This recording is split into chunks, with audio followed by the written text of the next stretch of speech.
L'Europe fait face à un grave problème. À l'Est, l'agression russe. Et à l'Ouest, les États-Unis réduisent leur influence et leur soutien. Et au sein même de l'Europe, 3 décennies de négligence militaire. Les États-Unis stationnent encore 100 000 soldats en Europe et disposent de 6 bases nucléaires. Mais avec Trump au pouvoir, cette présence n'a plus rien d'une garantie. Les experts militaires estiment que si l'Europe veut dissuader la Russie sans le soutien américain, elle doit recruter au moins 300 000 soldats supplémentaires. Le problème, l'Europe a fait exactement l'inverse. Pendant des décennies, les nations européennes ont réduit la taille de leur armée. Prenons l'exemple de la France, ses effectifs militaires ont diminué de 38% depuis les années 1990. Et la France est loin d'être une exception. Ce phénomène s'observe dans toute l'Europe.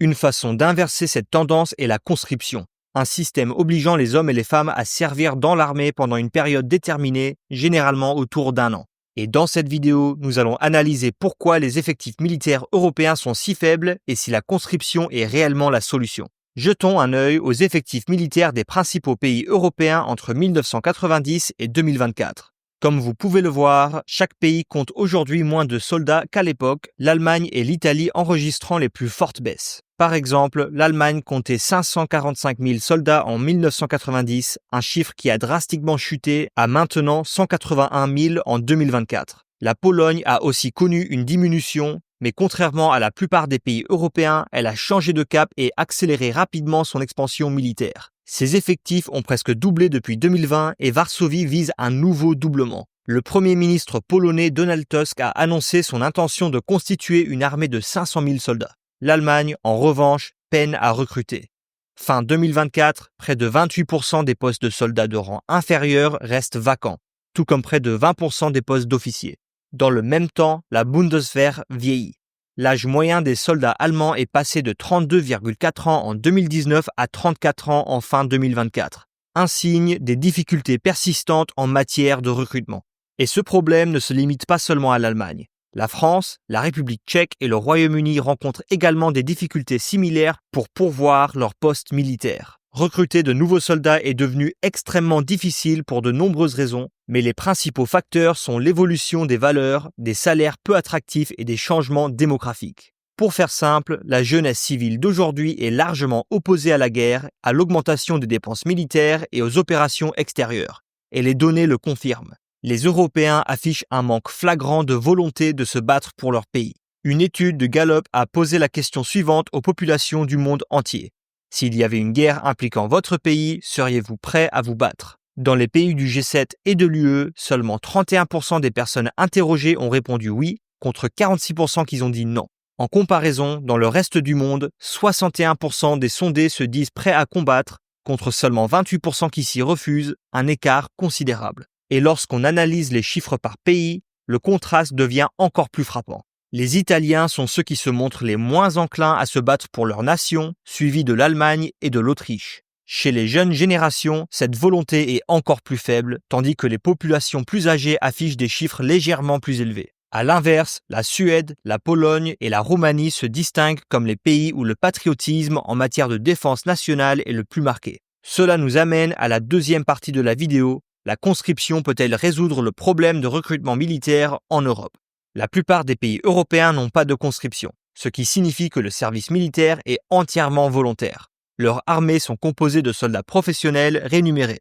Et lorsqu'ils quittent l'armée, ils intègrent la réserve et peuvent être appelés en cas d'urgence. Cependant, certains pays européens maintiennent encore la conscription, notamment l'Autriche, Chypre, le Danemark, l'Estonie, la Finlande, la Grèce, la Norvège, la Suisse et la Turquie. Dans ces nations, les citoyens sont tenus de servir pendant une durée déterminée, mais tous les systèmes de conscription ne fonctionnent pas de la même manière. En réalité, il existe 3 modèles différents. Le premier modèle est celui du service obligatoire, utilisé en Finlande et en Estonie. Et dans ce système, le service militaire est imposé à tous les hommes de plus de 18 ans, avec une durée pouvant aller jusqu'à 1 an. Il commence par une formation de base pour l'ensemble des conscrits, suivie d'un entraînement spécialisé pour certains rôles spécifiques. Les femmes peuvent s'engager volontairement, mais elles n'y sont pas obligées.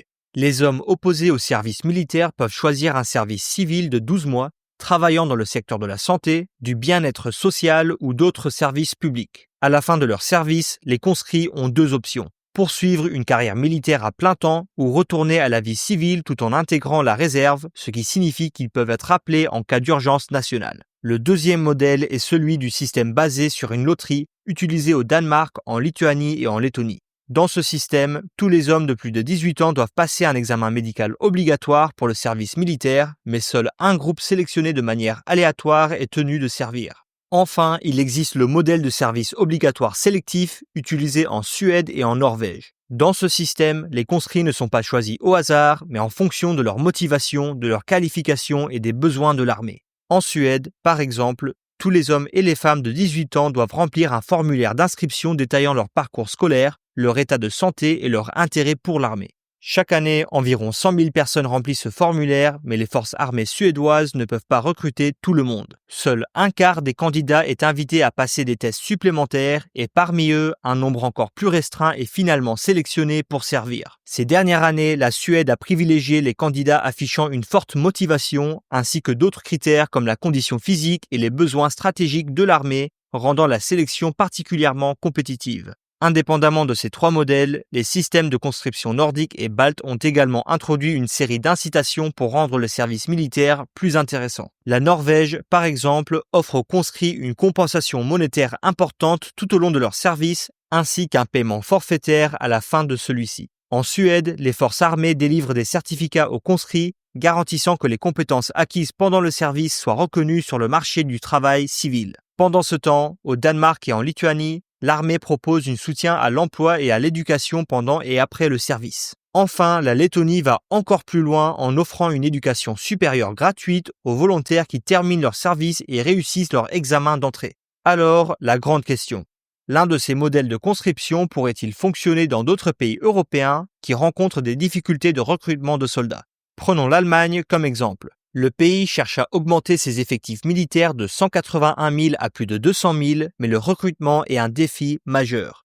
L'Allemagne a suspendu le service militaire obligatoire en 2011 après avoir suivi le modèle de conscription obligatoire où tous les hommes devaient servir. Aujourd'hui, environ la moitié des citoyens allemands soutiennent le retour de la conscription. Et Friedrich Merz, le futur chancelier probable, s'est également exprimé en faveur de la réintroduction. Cependant, la commissaire à la défense de l'Allemagne, Eva Högl, estime que simplement rétablir l'ancien système n'est pas réaliste. Elle avertit que cela serait trop lourd pour l'armée, citant le manque d'installation et de formateurs. Elle soulève aussi des préoccupations concernant les tranches d'âge qui devraient servir et leur volonté et capacité à le faire. Et tout ça sans oublier que ce serait extrêmement coûteux. C'est ce qui rend le modèle sélectif de conscription suédois particulièrement intéressant et peut-être le plus applicable. Les pays plus grands comme l'Allemagne disposent d'un réservoir de recrues plus vaste et n'ont pas besoin que tous les citoyens éligibles servent. Un système de conscription sélective permet à l'armée de former uniquement les recrues les plus aptes et motivés en se concentrant sur des rôles critiques comme la cybersécurité et la médecine qui sont essentiels pour opérer des armes de haute technologie.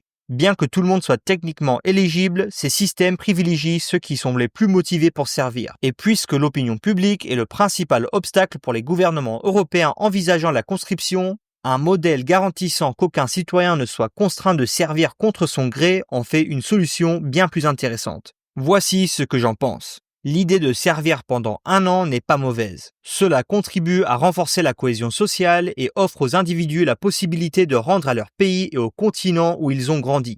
Et personnellement, ça me dérangerait pas de contribuer à la France. Le modèle suédois de la conscription sélective, où les meilleurs et les plus motivés sont sélectionnés pour le service militaire, est pour moi le plus intéressant. Pour ceux qui ne sont pas enrôlés dans l'armée, je pense qu'il pourrait y avoir une option pour contribuer d'une autre manière. Et personnellement, cela ne me dérangerait pas de faire quelque chose de ce genre, mais faites-moi savoir ce que vous en pensez dans les commentaires. Si vous souhaitez voir plus de vidéos de l'UE simplifiées et que l'idée d'une armée européenne vous intéresse, consultez notre vidéo à ce sujet ici. Merci beaucoup d'avoir regardé la vidéo et n'oubliez pas de laisser un like et de vous abonner si vous avez apprécié notre contenu. À la prochaine!